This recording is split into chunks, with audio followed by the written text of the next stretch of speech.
श्री गुरुदेव दत्त. श्री गुरुचरित्र अध्याय 7वा. गोकर्ण महिमा. ओम श्री गणेशाय नमः. श्री सरस्वते नमः. श्री गुरुभ्यो नमः. श्री कुलदेवताये नमः. नामधारक सिद्धांना म्हणाला, मला गोकर्ण महात्म्य सविस्तर सांगा. पूर्वी तेथे कुणाला वर मिळाला? अनेक तीर्थे असताना श्रीपाद श्रीवल्लभ गोकर्ण क्षेत्री का गेले? या गोकर्ण महाबळेश्वराची पूर्वी कोणी आराधना केली? त्याविषयी एखादी पुराणकथा असेल तर ते मला सांगा. ज्यावर गुरुचे प्रेम असते त्यालाच तीर्थ महात्म्य ऐकण्याची इच्छा होते. नामधारकाने असे विचारले असता सिद्धयोगी म्हणाले, याविषयी मी तुला एक प्राचीन कथाच सांगतो, एकाग्र चित्ताने ऐक. पूर्वी इक्ष्वाकुंशनात मित्रसह नावाचा एक राजा होता. तो राजा सकल शास्त्र पारंगत, अत्यंत बलाढ्य, महाज्ञानी होता. एकदा तो शिकारीसाठी अरण्यात गेला होता. त्या अरण्यात वाघ, सिंहादी अनेक प्राणी होते. राजा तेथे शिकार करीत असता त्याला एक भयानक दैत्य दिसला. त्याला पाहताच राजाने त्याच्यावर बाणाचा वर्षाव केला. त्या बाणांच्या आघातांनी तो दैत्य जमिनीवर कोसळला. त्याचा बाहू जवळच होता. आपल्या भावाची अवस्था बघून तो रडू लागला. त्यावेळी तो दैत्य मरता मरता आपल्या रडत असलेल्या भावाला म्हणाला, तू जर माझा सक्का भाव असशील तर मला मारणाऱ्या या राजाचा सूड घे. असे बोलून त्या दैत्याने प्राण सोडले. त्या मरण पावलेल्या दैत्याचा धाकटा भाऊ आपल्या भावाच्या मृत्यूमुळे शोकाकुल झाला. त्याने राजावर सूड घेण्याचा निश्चय केला. त्याने मनुष्यरूप धारण करून मित्रासह राजाच्या राजवाड्यात प्रवेश केला. तेथील अधिकाऱ्यांशी गोड गोड बोलून व त्यांना आपले पाककौशल्य दाखवून राजवाड्यात आचार्याचे काम मिळवले व सूड घेण्यासाठी योग्य संधीची वाट पाहू लागला. त्याला लवकरच तशी संधी मिळाली. एके दिवशी राजाकडे पितृश्राद्ध होते. श्राद्धासाठी वसिष्ठ मुनींसह अनेक ऋषीमुनींना भोजनासाठी निमंत्रण होते. श्राद्धाच्या स्वयंपाकाचे काम नवीनच आलेल्या त्या आचार्याचे रूप घातलेल्या दैत्याकडे होते. त्याला ही मोठी सुवर्ण संधी होती. त्याने श्राद्धाच्या अन्नात गुप्तपणे नरमांस मिसळले. वसिष्ठादी सर्व ऋषीमुनी भोजनाला बसले. पत्री वाढण्यात आली. त्या मायावी दैत्याने वसिष्ठांच्या पानात नरमांस मिसळलेले अन्न वाढले. वसिष्ठ हे अंतर्ज्ञानी होते. वाढलेल्या अन्नात नरमांस आहे हे त्यांनी ओळखले. ते ताडकन पानावरून उठले व राजाला म्हणाले, राजा, तुझा धिक्कार असो. कपटी, दुष्ट अशा तू श्राद्धाच्या दिवशी ब्राह्मणांना नरमांस खाऊ घालतोस. या तुझ्या पापकर्माबद्दल तू 12 वर्षे ब्रह्मराक्षस होशील, असा मी तुला शाप देतो. ही शापवाणी ऐकताच मित्रसह राजा भयंकर संतापला. कारण त्याला यातले काहीच माहीत नव्हते. आपली काहीही चूक नसताना आपल्याला विनाकारण शाप दिला आहे या विचाराने त्यालाही राग आला. मग तोही प्रतिशाप देण्यासाठी हातात पाणी घेऊन वसिष्ठांना म्हणाला, ऋषीवर्य, तुमच्या पानात नरमांस वाढले गेले याची मला माहिती नव्हती. हे कपटकारस्थान दुसऱ्या कोणाचे तरी असणार. नीट चौकशी न करता मला शाप दिलात. या अन्यायाबद्दल मी आपणास प्रतिशाप देतो.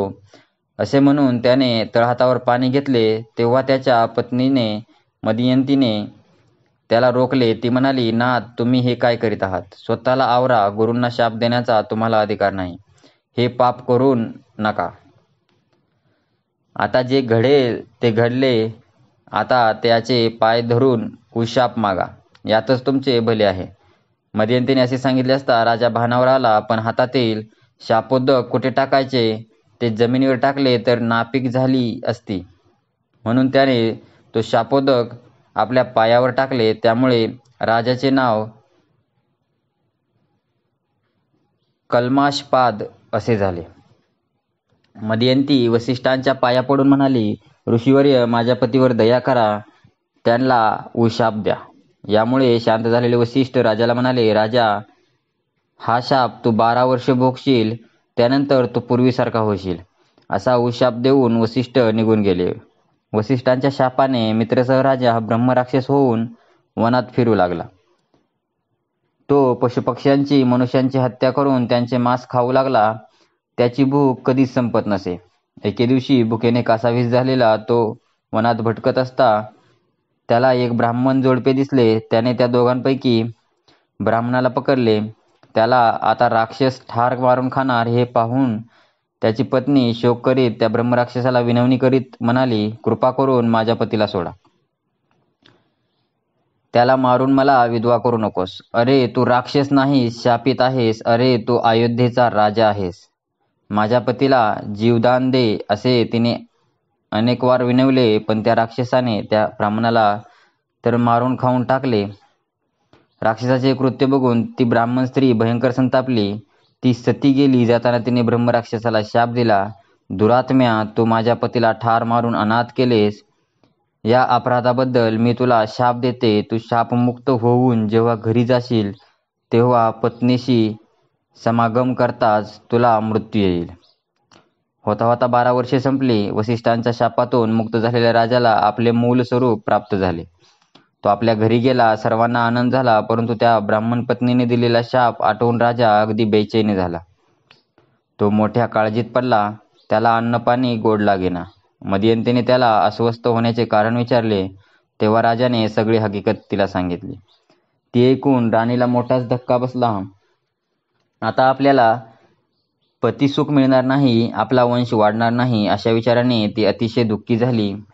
राजाने व राणीने आपल्या अनुभवी पुरोहितांना सगळा वृत्तांत सांगून या शापातून मुक्त होण्याचा उपाय विचारला. पुरोहितांनी त्यांना तीर्थयात्रा, दानधर्म इत्यादी करण्याचा सल्ला दिला. त्यानुसार राजाने अनेक तीर्थयात्रा केल्या, यज्ञयाग केले, दानधर्म केला, अन्नदान केले, पण पापक्षालन होईना. ब्रह्महत्या राजाची पाठ सोडिना. त्यामुळे राजा अधिकाधिक बेचैन व अस्वस्थ होऊ लागला. राजा तीर्थयात्रा करीत करीत मिथिला नगरीत गेला. तेथे त्याला गौतम ऋषी भेटले.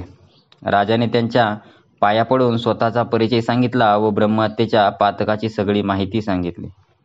मग तो गौतमांना म्हणाला, मुनिवर्य, हे सगळे असे आहे. आता मला मनशांती मिळवून द्या. आज माझ्या भाग्याने आपले दर्शन घडले. तुमच्या कृपेने मी शापमुक्त होऊन सुखी होईन असा मला विश्वास वाटतो. माझ्यावर कृपा करा. या ब्रह्महत्येच्या शापातून मुक्त होण्याचा मार्ग मला दाखवा. राजाने अशी विनवणी केली असता गौतम ऋषी त्याला समजावीत म्हणाले, राजा, घाबरू नकोस, कसलीही चिंता करू नकोस. भगवान शंकर सर्वांचे रक्षण करतात. मृत्युंजय शंकर तुलाही तारतील. गोकर्ण नावाचे प्रसिद्ध तीर्थक्षेत्र आहे. तेथे महापातकांचा नाश करते. तेथे कसलेही पाप शिल्लक राहत नाही. गोकर्ण क्षेत्रात असलेले भगवान शंकर त्यांचे केवळ स्मरण करता सर्व पातकांचा नाश होतो. तेथे भगवान महादेव महाबळ नावाने राहतात. सूर्याशिवाय अंधाराचा नाश होत नाही, त्याप्रमाणे गोकर्ण क्षेत्री गेल्याशिवाय संपूर्ण पाप निष्कृती होत नाही. हजारो ब्रह्महत्या केलेला मनुष्यही गोकर्ण क्षेत्री जाताच पापमुक्त होतो. या क्षेत्रात जप तपादी केल्याने लक्षपतीत फळ मिळते. या क्षेत्राचे महात्म्य इतके थोर आहे की कार्यसिद्धीसाठी ब्रह्मदेवाने आणि विष्णूने येथे तप केले आहे. रावणाने घोर तपश्चर्या करून जे शिवाचे आत्मलिंग मिळवले त्याची गणेशाने या क्षेत्री स्थापना केली आहे. सनकादी महात्मे व साध्यादी मुनिगण तेथे बसून भगवान शिवाची आराधना करतात. समस्त पातकांचा नाश करणारे महात्मे सुद्धा येथे सदाशिवाची उपासना करतात. या ब्रह्मांडात गोकर्णापासून दुसरे क्षेत्र नाही. राजा, या तीर्थात सर्व देशांचे स्थान आहे. भगवान विष्णू, ब्रह्मदेव, कार्तिकेय व गणेशांचे वास्तव्य आहे. या गोकर्ण क्षेत्रात कोटी कोटी शिवलिंगे आहेत. आता तेथील पाषाणलिंगाची खूण सांगतो. सत्ययुगात शिवलिंग श्वेत पाषाणाचे असते. त्रेतायुगात ते तांबूस, द्वापारयुगात ते पीतवर्ण आणि कलियुगात ते कृष्णवर्णाचे असते. गोकर्ण महाबळेश्वराचा अधोभाग खूप गोल आहे. तो सप्तपाताळापर्यंत गेलेला आहे. परमपवित्र असे हे गोकर्ण क्षेत्र पश्चिम समुद्राच्या काठावर आहे. ते ब्रह्म इत्यादी सर्व पापांचे भस्म करते.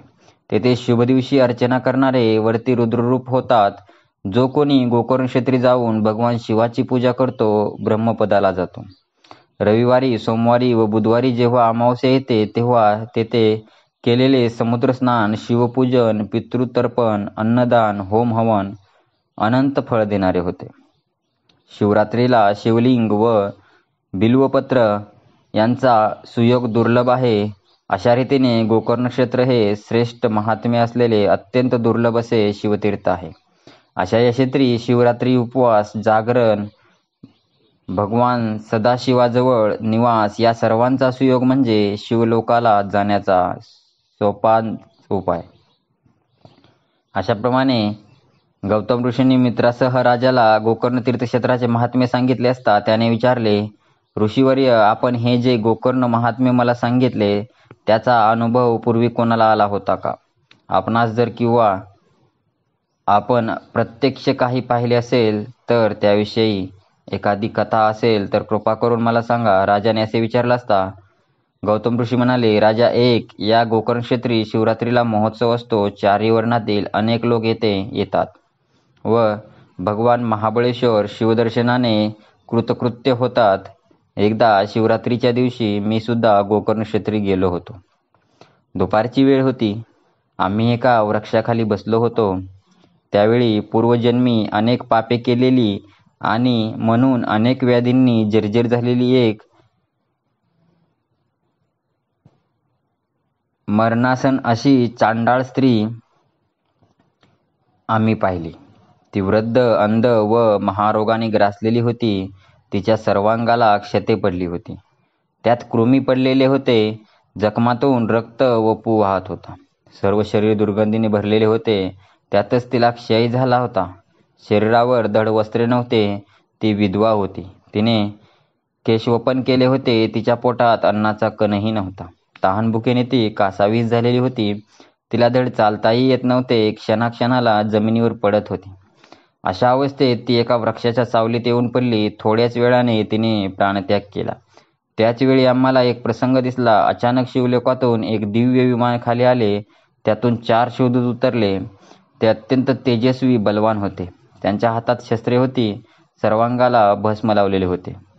त्यांची शरीरक्रांती चंद्रासारखी होती. अशा त्या शिवदूतांना आम्ही विचारले, आपण येथे कशासाठी आलात? ते म्हणाले, आम्ही या चांडाळणीस नेण्यासाठी आलो आहोत. ते ऐकून आम्हाला मोठे आश्चर्य वाटले. आम्ही त्यांना विचारले, अहो, या महापापी चांडाळणीला शिवलोकाला कसे काय नेता? कुत्र्याला कोणी सिंहासनावर बसवतात का? या चांडाळणीने जन्मापासून अनेक पापकर्मे केली आहेत. हिने कधी कोणाला दया माया दाखविली नाही. हिने आयुष्यात कधीही जपताप केले नाही. कधीही शिवस्मरण पूजन केले नाही. अशा हिला शिवलोकाला कसे काय नेता? आम्ही असे विचारले असता शिवदूत म्हणाले, गौतमा, या चांडाळणीची पूर्वकथा सांगतो ऐक. शिवदूत म्हणाले, ही चांडाळीन पूर्वजन्मी ब्राह्मण कन्या होती. तिचे नाव सौदामिनी होते. ती दिसावयास अत्यंत सुंदर होती. तिचे लग्नाचे वय झाले पण तिला योग्य असा पतीच मिळेना. त्यामुळे तिच्या आईवडिलांना मोठी काळजी वाटू लागली. शेवटी ब्राह्मणाशी तिचा विवाह झाला. काही दिवस ठीक चालले पण तिचा पती एकाकी आजारी पडला आणि त्यातच त्याला मरण आले. अकाली विधवा झालेल्या सौदामिनीला तिच्या आईवडिलांनी घरी परत आणले. ती दिसावयास सुंदर होती. तिने आता तारुण्यात प्रवेश केला होता. तिला वैधव्य आले होते. त्यामुळे तिची कामवासना कशी पूर्ण होणार ती तिला स्वस्थ बसू देईना. परपुरुषाला पाहून तिचे मन चलबिचल होऊ लागले. ती लपून छपून जारकर्म करू लागली. मग व्हायचे तेच झाले. तिचा व्यभिचार लोकांना समजला. लोक तिच्याबद्दल उघड बोलू लागले. गावातील लोकांनी तिला वाळीत टाकले. मग आईवडिलांनीही तिचा त्याग केला. तिला घराबाहेर काढले. आता तिला सगळे रान मोकळे झाले. ती सगळी लाजलज्जा सोडून उघडपणे गावात व्यभिचार करू लागली. त्याच गावात एक तरुण श्रीमंत शूद्र होता. त्याच्याशी तिने विवाह केला. ती त्याच्या घरी राहू लागली. अशा रीतीने तिने आपल्या कुळाला काळीम फासला. कामवासनेने स्त्रीचा अंधपात होतो. हीन माणसाची सेवा केल्याने ब्राह्मणाचा नाश होतो. ब्राह्मणाच्या शापाने राजाचा नाश होतो व विषय वासनेने संन्यासी अधोगतीला जातो. असे म्हणतात ते अगदी खरे आहे. सौदामिनीला त्या शूद्रापासून पुत्र झाला. आता ती बेधडक मद्यमांस सेवन करू लागली. एकदा मद्यपान करून धुवून झालेल्या तिने बकरा समजून वासरूच कापले.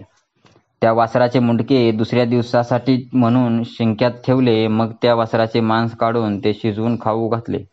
स्वतःही खाल्ले. संध्याकाळी गायीची धार काढण्यासाठी गोठ्यात गेली. तिथे वासरू नव्हते, त्याऐवजी मेंढा होता. तिने घरात जाऊन पाहिले तो शिंकाळ्यात वासराचे मुंडके दिसले. सगळा प्रकार तिच्या लक्षात आला. ती कपाळ बडवून रडू लागली. मग तिने एक खड्डा खणून त्यात वासराचे मुंडके व हाडे कातडी पुरून टाकली व वाघाने वासरू पळवून नेले असे सगळ्यांना असंगत रडण्याचे नाटक करू लागली. तिने आपल्या पतीलाही हीच थाप मारली. काही दिवसांनी सौदामिनी मरण पावली. यमदूतांनी तिला नरकात टाकले व तिचे अतोनात हाल केले. नंतर ती चांडाळ जातीस जन्मास आली. ती जन्मापासून अंध होती. दुःखी झालेल्या तिच्या आईवडिलांनी काही दिवस कसाबसा सांभाळ केला. तिला शिळे उष्टे अन्न खाऊ घालीत. काही दिवसांनी तिला महारोग झाला. आईवडिलांचा आधार तुटला. नातेवाईकांनी तिला पार झिडकारले. आता ती भीक मागत फिरली. अन्न नाही, वस्त्र नाही, अशा स्थितीत तिचे आयुष्य गेले. ती म्हातारी झाली. तिला अनेक रोग जडले. अनेक दुःखे भोगत असलेल्या तिला आता मरण हवे होते, पण ते येत नव्हते. पुढे माघ महिना आला. माघ महिन्यात शिवरात्रीला गोकर्ण क्षेत्री मोठी यात्रा असते. त्या पर्वकाळी गोकर्ण महाबळेश्वराचे दर्शन घेण्यासाठी गावोगावचे असंख्य स्त्री पुरुष शिवनामाचा घोष करीत त्या गावाच्या गर्जना करीत जात होते. लोक नाचत होते, गात होते, शिवनामाची गर्जना करीत जात होते. ती चांडाळीनही इतर भिकाऱ्यांबरोबर रडत ओरडत जात होती. भेटेल त्याला भीक मागत होती. तिच्या पोटात अन्नाचा एक कणही नव्हता. अंगावर वस्त्र नव्हते. सर्वांगाला महारोग झाला होता. सगळे शरीर दुर्गंधीने भरलेले होते. सर्वांच्या पुढे हात करून धर्म करा, धर्म करा असे दीनपणे म्हणत होती, पण कुणालाही तिची दया येत नव्हती. जन्मजन्मांतरी तिने एकही पुण्यकृत्य केले नव्हते. त्यामुळे जिवंतपणी अनंत यमयातना भोगाव्या लागत होत्या. ती चांडाळीन गोकर्ण क्षेत्री गेली. तो महाशिवरात्रीचा दिवस होता. त्या चांडाळणीला कोणीही काहीही देत नव्हते. त्यामुळे तिला कडकडीत उपवास झाला. एका भाविकाने थट्टेने तिच्या हातात भिक्षा म्हणून एक बिल्वपत्र टाकले. ती खाण्याची वस्तू नव्हे हे लक्षात येताच तिने ते बिल्वपत्र रागाने भिरकावून दिले. ते वाराने उडाले व नेमके महाबळेश्वर शिवलिंगावर पडले. कडकडीत उपवास, रात्रभर जागरण, शिवनाम घोषाचे श्रवण व अजाणतेपणे एका बिल्वपत्राने झालेले शिवपूजन एवढ्याने त्या चांडाळणीची शतजन्मांची पातके जळून भस्म झाली. भगवान शंकर तिच्यावर प्रसन्न झाले. त्यांनी शिवलोकी आणण्यासाठी आम्हाला विमानाने पाठवले आहे. असे शिवदूतांनी त्या चांडाळणीची वर अमृत सिंचन केले. त्यामुळे तिला दिव्य देह प्राप्त झाला. मग शिवदूत तिला सन्मानपूर्वक शिवलोकाला घेऊन गेले. त्या चांडाळणीची कथा सांगून गौतम ऋषी मित्रसह राजाला म्हणाले, राजा, तू सुद्धा गोकर्ण क्षेत्री जाऊन व भगवान महाबळेश्वर शिवांचे दर्शन घेऊन कृतकृत्य हो. तेथे सर्व काळी स्नान करून शिवाची पूजा कर. शिवरात्रीला उपवास करून बिल्वपत्रांनी भगवान शिवाची पूजा कर. असे केले असता तू सर्व पापातून मुक्त होशील व शिवलोकी जाशील. गौतमाने असे सांगितले असता राजाला अतिशय आनंद झाला. तो गोकर्ण क्षेत्री गेला. तेथे भक्तिभावाने शिवपूजन करून ब्रह्महत्या व सतीचा शाप यातून मुक्त झाला. इतके सांगून सिद्धयोगी नामधारकाला म्हणाले, असे हे गोकर्ण क्षेत्र पुण्यवान स्थान आहे. म्हणूनच श्रीपाद तेथे राहिले. अशा रीतीने श्री गुरुचरित्रामृतातील गोकर्ण महिमा नावाचा अध्याय 7वा समाप्त. श्री गुरु दत्तात्रेयार्पणमस्तु. श्री गुरुदेव दत्त.